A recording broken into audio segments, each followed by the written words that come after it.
Hello, my friend, and thank you for joining me today. Thank you so much for continuing to listen, for being here, for spending your precious time with me and with my guests. I am truly honoured. Thank you. I'm your host, Ingrid Thompson, and my business is Healthy Numbers, and I'm on a mission to teach every business owner to understand how money works in their business. I know, massive. Business has become overcomplicated, and I am here to simplify things. In this podcast, we hear stories from business owners, entrepreneurs, and leaders who are thinking big and who take action to create their own business success. As we delve into their lessons learned, we offer easy business hacks and debunk some of the common myths, giving you tangible, tactical tools, tips, and tricks to revolutionize how you build your own business. I'm your host, Ingrid Thompson, and I help small business owners find lasting financial safety. Financial safety is secured when you know how to increase your revenue and profit, when you understand how money works in your business. In the past 30 years, I have worked with thousands of business owners. I'm the author of the book, So You Want to Start a Business, and this is the only advertising on this podcast.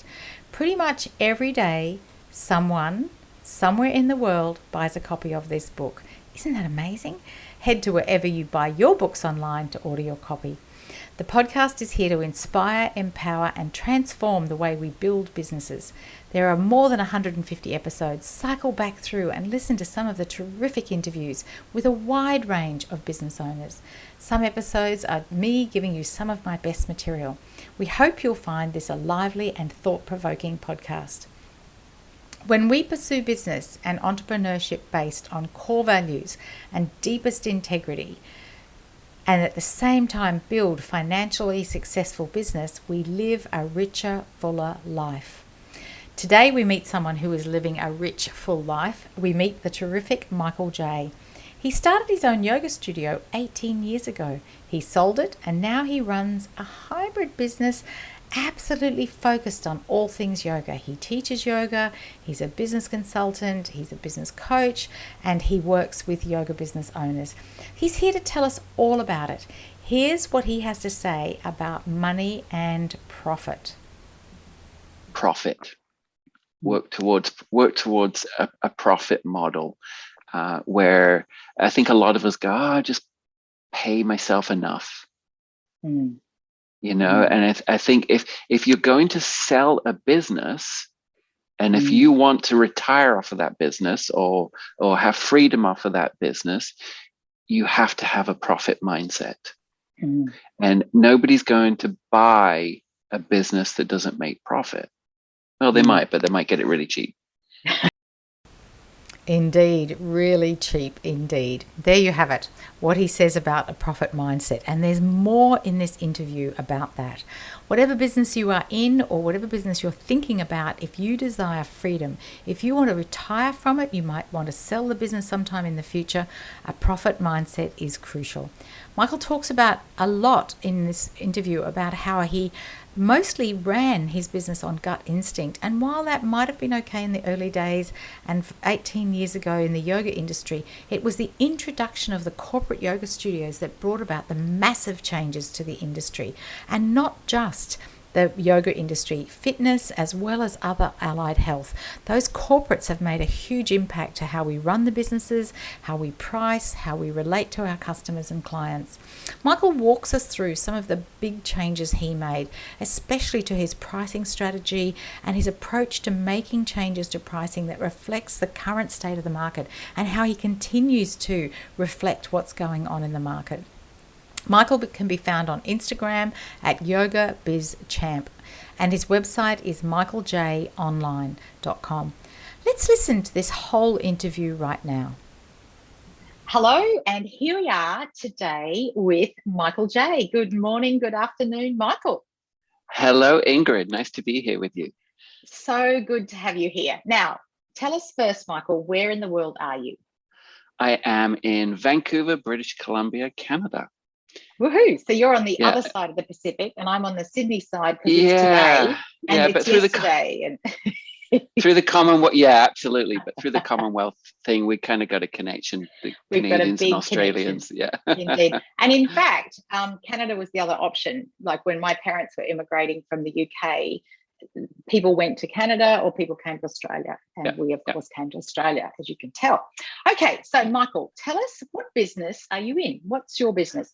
Well, right now I am a consultant for yoga businesses. So I'm very focused on yoga studios and on yoga teachers, especially in the last year. It's kind of a lot of focus has changed to yoga teachers and solo people. And prior to that, I owned a yoga studio. And then prior to that, I was in marketing. And so I owned a yoga studio for 13 years. And I think those two sort of skill sets have led me to where I am today.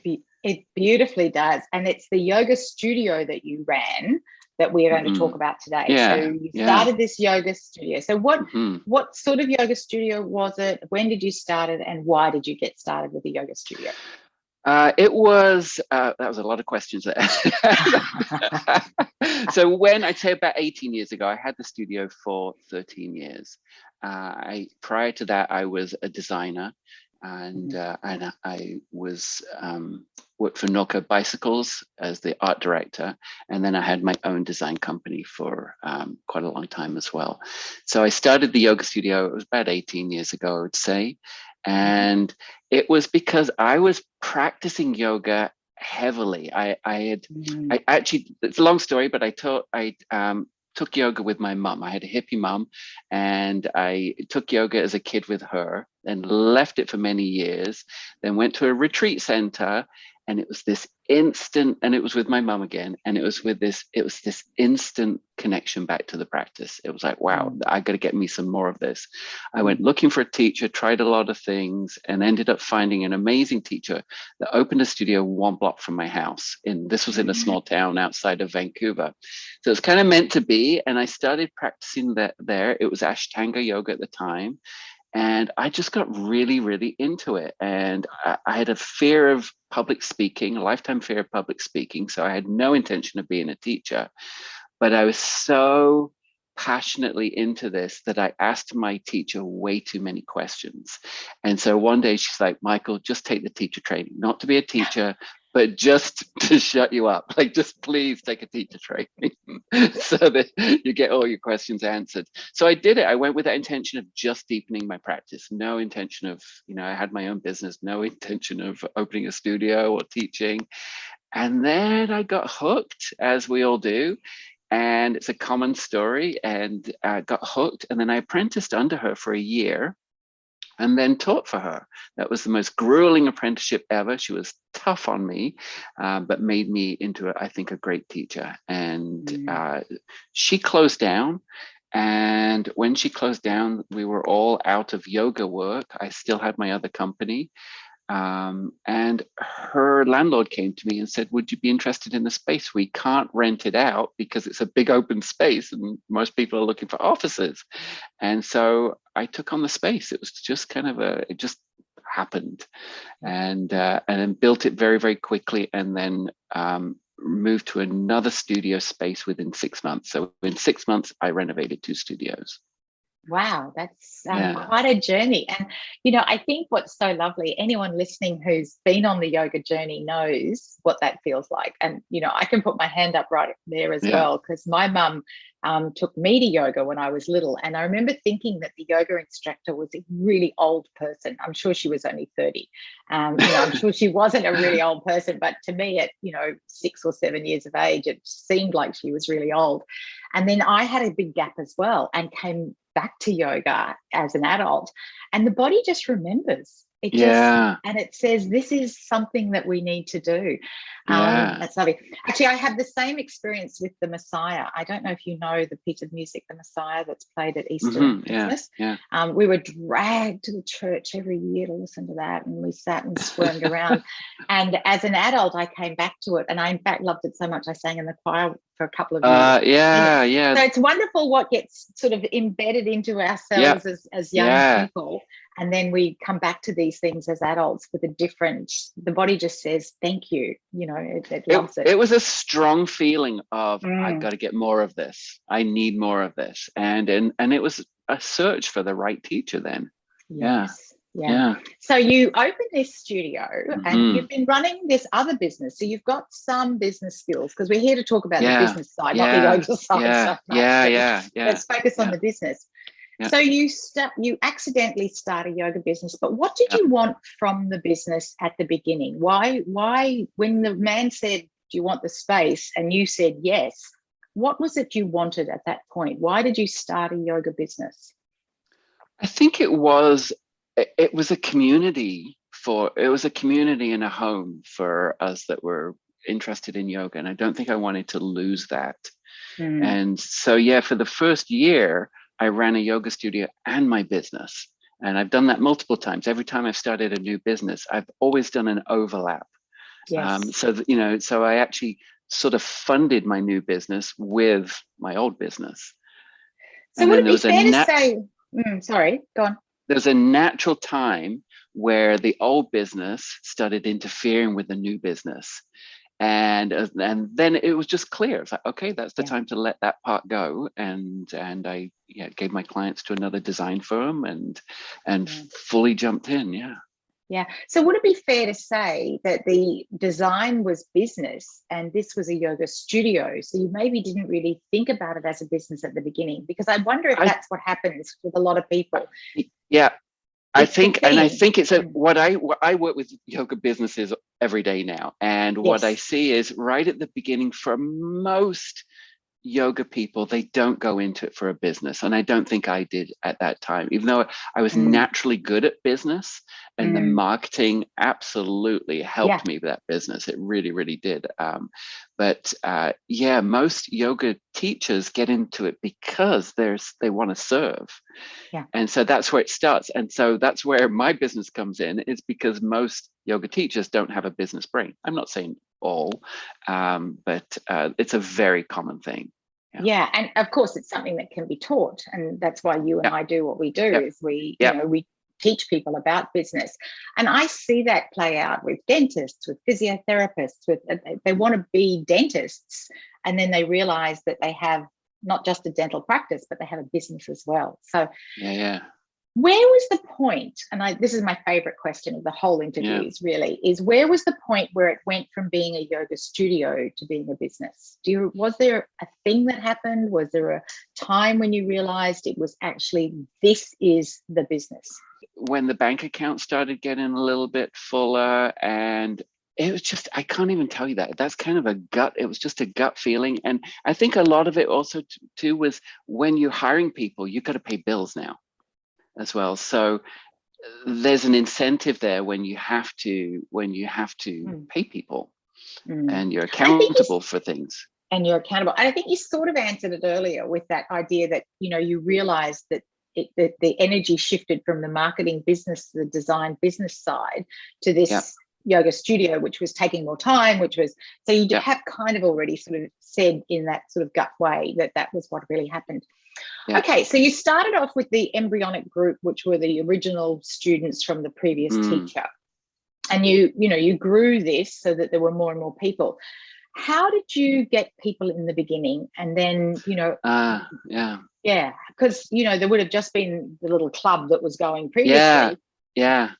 How did you get customers? I was very good at the beginning at negotiating newspaper ads, because I was already used to doing newspaper and marketing ad buys. So I was very good at getting myself on page 3 and being very specific where my ads went. So that was the first thing. And the second thing was I did a bit of a lost leader promotion where the first thing I did was a registered beginner course that included a whole yoga kit. So nice. I didn't make money on the yoga kit. That was basically, I covered my cost on that, but that's what got people in the door, was that they included in the 6 or 8 week course, they got a yoga mat, blocks, and pretty much everything that they needed to get. So that was my first. I wouldn't do that now probably, but that's what worked then. It was kind of like that would have been back then that would have been our intro offer.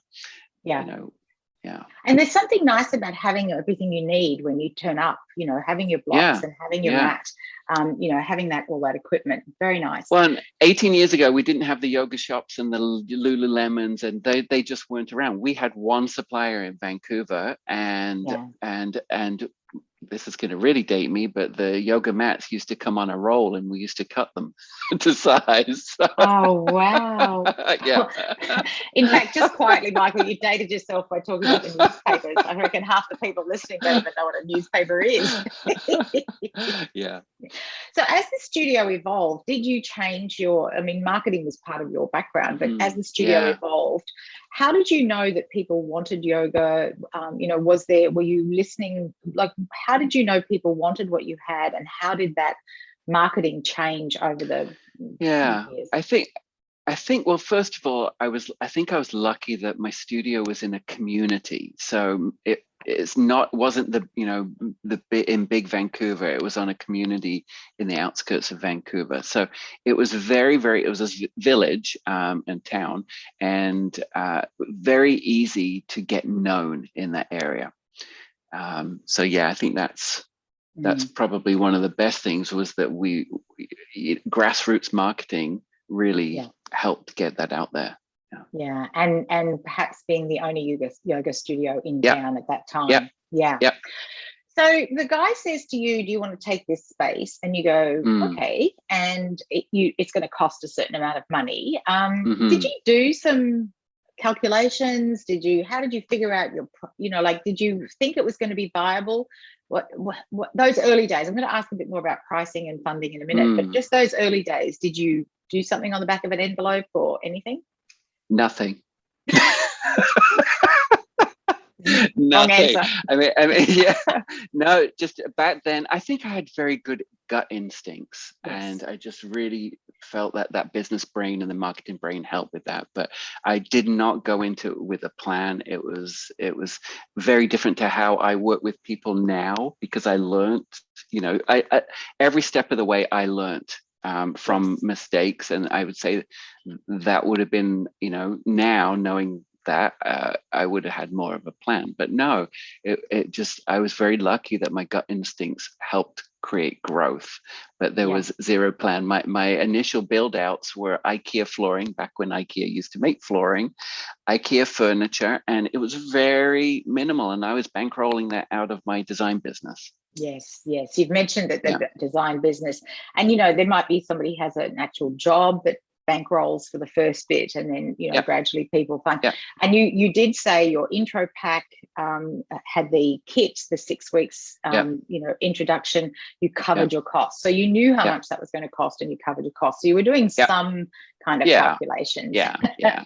So then how did you, I want to talk about pricing, because you have a fabulous story about pricing, about where you were and then what happened, and then you changed your pricing. Can you walk us through? Sure. This is part of your story that I think is so beneficial. Is this your realization about how you were charging and then what changed? Yeah, I think when I started my business, it was before the corporate yoga studios opened up. So it was a very different model back then. We basically did punch passes, or we purchased seasons. And seasons could be 4 months with our teachers. And so I think it was a different model then. And literally that's where the punch pass came, because we had punch passes that you actually punched with a hole punch. So that I would be printing on my printer. So I had a lot of different punches. So I ended up adding on to those punches. So I ended up having 10 class passes, 20 class packs, packs that 25 or 50 packs that couples could share. I mean, I grew all these punch passes. And so then I had these boxes of punch passes, and then you had to track all the expiry dates, and it was very manual system. I had a staff person that tracked the manual punches. Yes. So this is before the mind body software came in, right? And then I think there was something that happened in the yoga world and in the fitness world, where the corporate businesses started coming in, and they started competing with the small studios, and so the small studios had to change their methods of doing things. And so it kind of forced us into a different model. But I did have a friend who was a business consultant that came in and looked at my chart of passes. And first thing she said was, "You have too many liabilities." I'm like, "Huh? What are liabilities? Like, they're just punch passes, right?" Not really thinking. And so she educated me that those passes, people prepay for a pass, and then what is outstanding, you owe those passes. So a lot of people will be familiar with the model where yoga studios didn't used to sell. They literally used to give their punches to another studio saying, "Please take my liabilities on." Like, that was always the exit strategy. "Please take this off me so I don't owe these people." So that was the model. And so when she said that, it changed my mindset. I started looking at it. I think I went to a Mind Body Bold conference, and that was the first time I was exposed to the fact that there was a business mindset around this, and other people had a business mindset around it. So from all that learning, I changed my pricing structure overnight. And I mean overnight. As a graphic designer, that was a skill set that I could do my website, I could do the boards, print out things, I have new brochures, and boom, overnight, literally changed it. Didn't even announce it. I literally just changed the pricing structure. And then as somebody came up and said, "Oh, what about that 50 class pass?" I'm like, "Oh, I'm sorry, that's not available anymore." So then it just became an individual conversation. Then my focus shifted from the punches, so minimizing that. So basically I had one pass, 10 class pass with an expiry date. That's it. All the others were gone. And then I focused to a good intro offer and a good monthly unlimited subscription. And that just brought focus into the pricing strategy. And then there was something that happened where on the 1st and the 15th of the month, I knew everything was covered.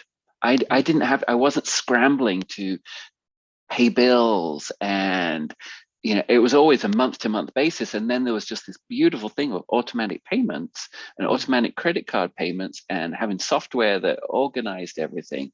And I would say that was the first stage to saving my business and building it to be profitable and eventually sellable.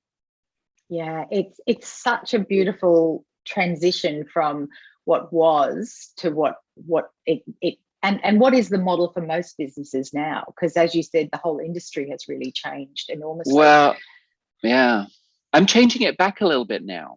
Yes. In a little way, because I think COVID, unlimited doesn't work as well for everybody now. With some studios that used to have 30, 40 people can now have 7 or 8 people. So so I've actually, for virtual, I'm taking studios and solo teachers back to doing some registered, because registered series give stability. Yes. And so I'm convincing people now that the new method is a mixture of different ways, but definitely having some being registered back in. Yeah.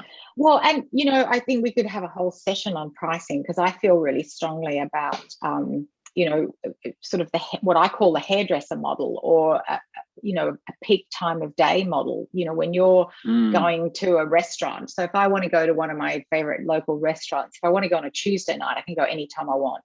They'll let me make a booking for any time. But if I want to go Friday night, I either have to come in between 6 and 6:30 or between 8 and 8:30, because they do 2 sittings. So you've got this sort of premium pricing because that's the popular time. And that then sort of translates into businesses like fitness, like physiotherapy, like Pilates, yoga. If you want the peak time and you've only got 7 slots, then that becomes a premium. So maybe you have to punch your pass twice for that slot instead of only passing it once, which you can have half a slot, if you're going at lunchtime when nobody else wants to go. So, I think there's this pricing opportunity now that's always been there in a different way, but it's certainly, Yeah. I always think about the Pilates equipment or the yoga mat as it's real estate. Yeah, it is. Yeah. It certainly is. But I think one of the things that you talked about there, and I'd like to go back, is that you talked about having that regular income. And it is important if you're running a business that has real estate, whether it's commercial leases, you're paying other staff, those sorts of costs that you've got. Plus, honestly, Michael, just running a business, your subscriptions, whether that's to, the bookkeeping, the software, all the different booking systems, running your computer, paying for your website, those things cost money anyway. And I think what has happened in the past is people go, oh, I need some money. I better sell a 20-pack. I better sell a 50-pack because that'll give me a cash injection. And they don't think about the liability that sits behind that. And the worst is the annual membership. Yeah. Because really, if somebody's paying a big chunk of money up front, it feels nice in the bank account. But again, that's a massive liability. And, I encourage people to kind of split that over the year instead of spending it all in one spot or putting it in a holding place. Yeah. So you saved your business by reducing the number of packs that you had, because apart from it being incredibly complicated and keeping track of it, something else, I just saw a post in a local Facebook group for one of the studios, and somebody had come back into the studio and said, I bought this 10-pack in 2019, which is like 2 or 3 years ago. I only used one session. Can I have a refund of my other 9 sessions? Now, if you're still doing that kind of, if you don't have an expiry, you don't have clear boundaries around some of the pricing, then the amount of angst that has caused, I can see the discussion has gone on for days. So, there's lots of reasons to have a very simple way to do pricing in business, isn't there? Yeah. And with those things, whatever your policies are, I was very loud and upfront about them. It was they were on my brochures, they were on my website. When you purchased, they were very, very clear upfront. No refunds unless with a doctor's note. Yeah. So you have your own policy. And then there's other people who just say absolute refund, no questions asked, like would rather have that as a policy, because that's their policy. Okay, so at the beginning, you start the yoga studio. You're not really thinking about selling it. Very few people think about selling at the beginning. But there was a point when you realized that your business was for sale. And then what happened? Well, not that it was for sale, but I realized that it was, the point was when I realized the business started all about me.com. I was the brand. I was the face out there. I was in the newspapers all the time. I was talking it up, making the connections. But then there was a point I realized that if it was mostly me on the schedule, that was not a sellable, viable business.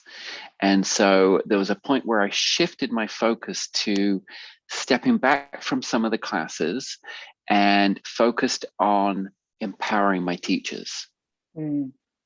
And just building up the systems in place and just putting a lot of work into that.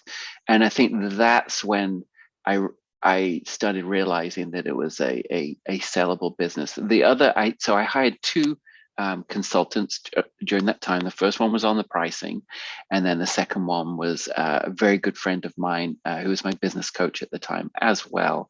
And she was the one that made me feel like I had something of worth, and that it wasn't all about the finances and the profit. There was a lot more to selling a business than just that the branding, the reputation, and what the community thought of us, that went a long way as well to selling a business. Yeah. And I know that one of the things about your story is that community involvement was always very, very strong. Huge. Right from the beginning. Right from the beginning. Part of a small community. You definitely, how you saw yourself and how the position of that in the community. Yeah. Michael, sorry, go on. Yeah, we raised $40,000 for our local hospice, which was my charity of choice. I was affected by hospice with my mom, and so I was passionate about that, and so my community came by. But the thing that came from that fundraising, that wasn't the reason. The reason was to give back to the hospice.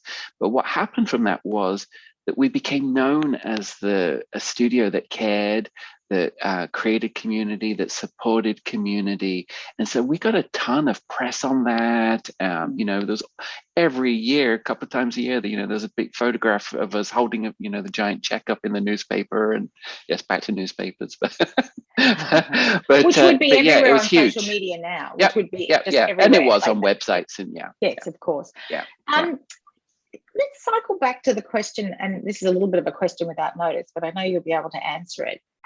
It was all about you.com, Michael, the studio owner and the teacher. Yeah. And then you hired a couple of new teachers. Now, I know this is a moment for people in any business.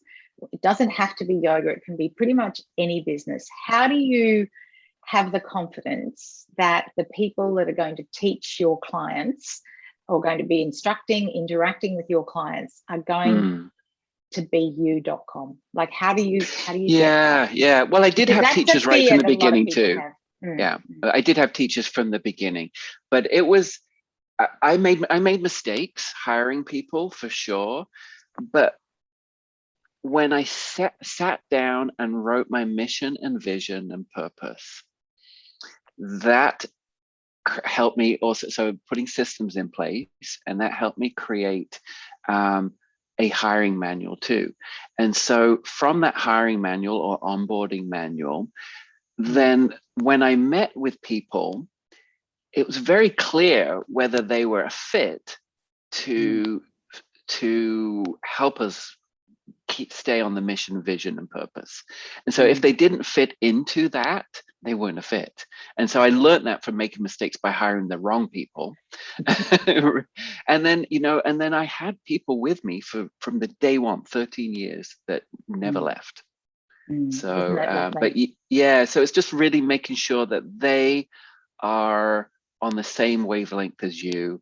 And everything was about community for me. I mean, absolutely everything was about community for me. People, my staff were not allowed. I was very clear up front, and I had them sign on it, that I didn't want them stretching on their mat before class, which was a very common thing back then, where, right, it was the teacher would just ignore everybody coming in and they'd be preparing themselves on their mat. And I knew very clearly that I wanted them to reproduce what I was doing successfully, which was at the front door or at the front desk, greeting everybody by name, massive, and building relationships. And so when I instilled that and empowered my staff to do that, that's basically duplicating myself, right? And I set an example of that. I help them with it. And for me, a business is all about relationships. People want to be acknowledged that they exist. So look them in the eye and say hello to them when they come in. Exactly. Yeah. It's not just using the name. Like, it's so funny. Anyway, we could go into that as well. Because I've seen businesses where they say, well, use the person's name, and that's all they do. It's like there's still no connection. It's more than just the name. It's everything. Yeah. All right, so I want a couple of reflective questions now, Michael. We'll come back to the sale of the business before we finish, but if you could take a magic wand, and you said you did make a couple of mistakes with hiring choices, was there anything that you would have done completely different from the beginning? Like, is there, when you think about and this goes to some of the work you're doing now, because you've learned these lessons and absolutely. I this is one of my favorite things, because this is what I do with people, and that is, I wish I had the knowledge right up front to have a growth mindset and put systems and strategies into place. I find yoga studio owners, especially ones that I'm working with at first, they're scrambling. It's like their whole life is just scrambling, trying to keep up. Whereas if you put the systems in place and train people properly, then the business isn't running you, and you're running the business, and you're just not in frantic mode the whole time. And so, definitely systems, hiring systems, operation manuals, all of that. It sounds really dry and boring, but it just takes so much pressure off when you know exactly how your business is run. And Michael, for someone who teaches yoga, is an instructor who's lived yoga for the last 20 years, somebody who's had this enormously creative background. To hear you saying that is very, very powerful, because I think people tend to think that systems and processes are for the people at the other end of the spectrum. No. Can you talk a little bit to that, about how does the creative mind accept that? Well, okay, I'm very ADHD and very creative mind. So, my mind can go a million miles a minute. So for me, systems work. Yes. Right. So, when I walk in the door, to have a place where I put my keys so I don't lose them and stuff like that. Right. But it's the same thing with a business. It just stops it from being a frantic monkey mind trying to solve everything at once, and just gives focus to how things are run. Slightly different question, but along the same vein. If somebody could have told you something from the start, what do you wish you'd known? And maybe it is just the systems and processes. Honestly, that it would be, and along the lines of what you do in your business, and that is profit. Work towards a profit model, where I think a lot of us go, just pay myself enough. And I think if you're going to sell a business, and if you want to retire off of that business, or have freedom off of that business, you have to have a profit mindset. And nobody's going to buy a business that doesn't make profit. Well, they might, but they might get it really cheap. Might indeed. I think what you just said there. So if you were listening, or maybe if you were walking the dog or you weren't paying attention right now, just go back, put the 15 seconds back, because what Michael said there is so important. If you want the freedom that having your own business gives you, having that profit mindset is so important. It truly is. And that is what we both do with our clients. Has it been tough? Like, was it tough in the business? Were there days when you just thought, I just close the door? What makes it tough, and how do you get through it? Well, I think I had tough times when I went through 2 recessions. And so I did go through a couple of really, lean times, and it was very much a fake it till you make it kind of. I was really good at that. I was really good at, we're doing great, but behind the scenes freaking out. So I just think, I admire business owners. I really, really, really do. There's such it's such a brave soul to take on, whether it's a solo business or a business where you've got overhead and have you.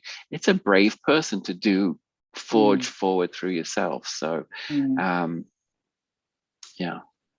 think a lot of people just don't realize what they're taking on. I think that's part of it. They just don't. You have to be resilient, and I think the last year has taught us that we have to be able to adapt quickly. It really has. It's been quite a year, hasn't it? Yeah. So you've talked about having team, having teachers, having someone to help you with the punch passes. We can't do it all ourselves. We have. You mentioned having business coaches. You don't have to tell us the names of people, but who else apart from that, or has that been, is that who has helped you get through everything in the last 20 years? Those 2 were the main people I would say that really helped me, and I would say friends and family that are in similar situations. So even now as a consultant, I'm grateful to friends like yourself and other people that have similar types of businesses, where we can have a cup of tea together and talk about what's going on. So I think I was always really good about that in the business, and I just was very good at making connections with the community, and that really, really helped me. Yeah, I think environment, is so important, and that environment isn't just the physical; it's the mental environment that we put ourselves in, who we hang out with, who we talk to. And then as far as coaching, I learned the two coaches built my business and saved my business. I really believe that. And so I know that when I work with people now, I've worked with some people where I've gone in there and literally scrapped the business model and started from scratch, right? But I just know the importance of having somebody from the outside looking in. And the only reason to hire a coach is if you're weak in areas. If there's certain areas that you're weak in, you hire a coach to fill in that need. Now as a business coach, I'm in a coaching program that it's a different thing now, but I definitely follow different models for myself in this. So I'm a big believer in putting that money in, and a coach shouldn't be a big cost to money. It should actually help make you money. Yeah. And that, I was just doing some pricing with someone who's setting up a different structure in her studio. And she said, well, I just want to keep working with you, Ingrid. So we put that pricing, we put the cost of that in. And then we said, well, how much do you need to charge for these new programs? Because then it covers the costs of everything that are included, the materials, the kit, everything that's going with that. So if you know what your costs are, then you can build that into your pricing and have some profit. And then there you are. You have the freedom to do what you want to do. Okay, so feedback. You've said you've had coaches who've given you feedback, get rid of all those things. You've got friends that we, bounce ideas off. You and I met through a consulting program a year ago. And, but where do you personally, Michael, get your best feedback? Who gives you your best feedback? Oh, my partner, I think, kind of calls me on my BS. I think that's probably the reality of where things are now. And then I have a little network of consultants. You're in there, and then I have a couple of others that I meet with regularly, and so I feel like it's a real support network for each other, where we're almost coaching each other.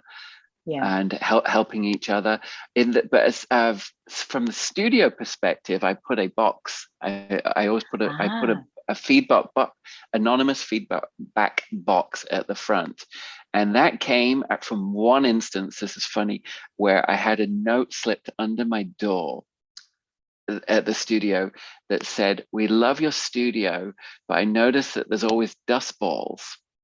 And I was horrified by that. It was just one moment, and towards the beginning, and until somebody had given me that feedback, I actually didn't know that it was something that was there or people were noticing, and so from that day there was never a dust ball ever, right?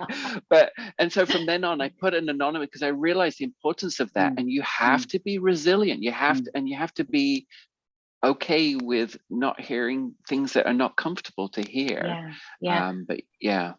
And so much better that someone says to you, "There's the dust ball," rather how much they rather than Google or Yelp. Or rather than go out and stay at the coffee shop, and when they're at the butcher and saying, "Oh, that yoga studio, there's always dust balls there." And so so the cleanliness became a massive thing from that one little note. I thought it was clean before, but well, and we've seen cleanliness reach a whole new level now as well. Absolutely. We haven't seen before. Okay, so just as we can bring this to a close, so what you've kind of covered this a few times, but let's have a couple of succinct sentences about what do you say to someone who wants, people probably come to you and say, and they definitely do about yoga studios, but perhaps other businesses, what do you say to someone who has this idea that they want to start their own business? I think for me, in my business, I've always felt it at a gut level that it's the right, like a very strong feeling that it's the right thing. But I would now, with other people, I make sure they do the research, that the need is there. Make sure the need is there for what their idea is. And one of the things I've been teaching a lot lately and on webinars is, first of all, finding your purpose. That sounds kind of corny, but for me, this is a very important thing, and I don't go anywhere with my clients until we kind of figure out their purpose. And then from there, it's finding out your ideal client. And from there, how do you get in front of the eyeballs of the ideal client? So I would say those are the beginning stages of a business, to really think those steps out. And I know when I work with people that way, we can have huge success very, very quickly. Like really, really. Can I just give a quick example of a solo teacher who was kind of waffling where she was going to find. She wanted a virtual nomadic lifestyle, but couldn't figure out how to get in front of her clients. She had a story of trauma, and she was in a group. She was. I haven't heard of the band, but it's called Fish, and so she was in this massive Facebook page that she was a big part of, called Fish Chicks. And so we started working about her program and who her ideal audience were. And it was these people in this group. So I got her to do a quick post saying, I'm thinking about doing this program that's solving this problem for this type of person. Is there anybody interested in this? She had 48 responses right away and 300 comments to it. So the excitement in her now in launching to this audience, that was just a really good example of going through that process. And having the right product for the right people with the right solution. People will pay for a solution to a problem. Yeah. And if you have that ideal solution, who is it for? And how do you get in front of them? I think those are three fabulous questions. And then back that up with why you're even doing it. And you know, it's not about making money. It's a bigger purpose than that, isn't it? Yeah. Okay, so 3 characteristics that you have that have made you successful off the top of your head. And I think if we've been listening to you for a while now, we can kind of answer this, can't we? I'd say passionate, community creator, and creative marketing. Creative. Having to and having to really be creative and today, because there's such a lot of noise, is how to be different and how to get in front of the right people. Michael, just to come back to selling the business, could you just give us a couple of, like, what happened, maybe briefly as we bring this to a close, is eventually you sold it. How did that feel? Like, what happened?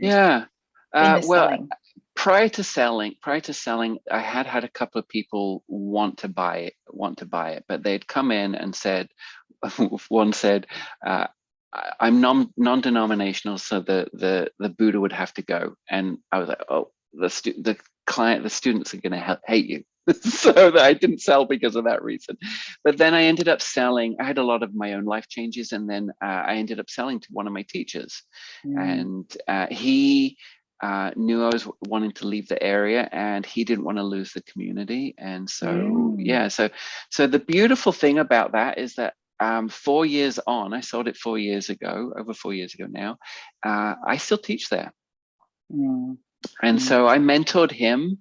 Part of the selling agreement was for him to be part, me to be part of mentoring and creating an operations manual for him. And then it felt like the right time to the right person. It's still a thriving, beautiful community, only virtual right now, but it's still there. I gave birth to this thing. So to see, I didn't think it would have a life after me. I just didn't have that in my head at first. And so to see it still carry on without me it's a beautiful thing. And as I still get to teach there, I still get to be part of that community. I still get to have that connection. And the virtual just makes it so possible. So interesting that the other teacher passed the baton to you, and you've passed the baton on. But you actually had a business to sell. She just walked away, and then you resurrected the community and created something.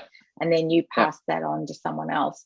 So it can be done, and it's lovely that you're still part of it. So Michael, thank you so much for your time today. It's been a terrific conversation, as I knew it was going to be. Anything else that you'd like to add that we haven't covered, or the best way people can find you? I'll put that in the notes. And dang it, we should have put that earlier in the interview. That's okay. I hang out a lot on Instagram, so I'm at my name on there is Yoga Biz Champ, and I am right now launching I just launched a podcast, Yoga Biz Camp, and I'm launching a new community for yoga teachers and solo businesses and studios. It's a support community, and that can be found at yogabizcamp.com. Yoga Biz Camp is the way to find you, and Champ over on Instagram. There we go. Okay, so anything else you'd like to leave us with, your parting words to the people listening? They're not all yoga people. Remember, it's exactly. But I really just, finding your passion, putting systems into place is a big thing.